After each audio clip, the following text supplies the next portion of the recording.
السلام عليكم. السلام ورحمة الله. عادي أسألك كم سؤال بسيط؟ حياش. إيش أكثر شيء متعب في شغل البيت؟ التربية والتكنيس. أسوأ شيء، أكثر شيء متعب. غسيل المواعين طبعا. صح، أكثر شيء متعب غسيل المواعين. أنت تغسل المواعين؟ ايوه. عندك بنات؟ عندي بنت. ما تساعدك؟ 3 متزوجات وواحدة موجودة هي. الله يحفظ لك هم يا رب. طيب إيش رأيك تشيلي هم الغسيل ده كله وتنسيه؟ يا ريت.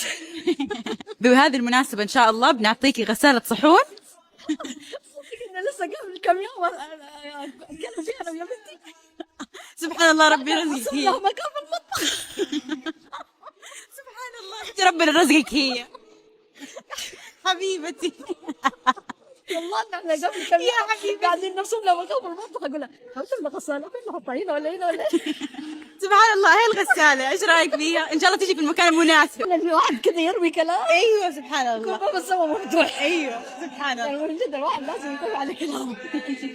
يتمنى اشياء دائما تكون حلوه. ايوه عشان لو صدقت تصدق. هذا الموظف بيوديها معك السيارة، سيارتكم قريبة؟ والله ما ادري، انا دخلت وخليته هو بس هو دخل وراي، ماني عارفه احطها فين السياره ماني عارفه. الله يسعدك يا شكرا يعطيكم العافيه. عفوا يا حبيبتي ما سوينا شيء.